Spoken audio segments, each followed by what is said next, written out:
You ask Tiger to solve. This deals with linear equations with one unknown. The final result is x equals 4. Let's solve it step by step. Simplify the expression. Expand the parentheses. Multiply the coefficients. Simplify the arithmetic.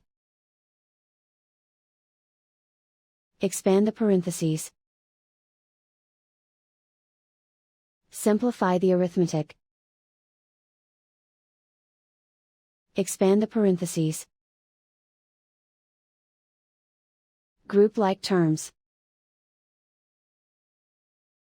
Simplify the arithmetic. Group all constants on the right side of the equation. Add 1 to both sides. Simplify the arithmetic.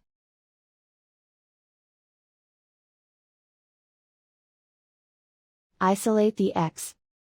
Divide both sides by 0.25. Simplify the arithmetic.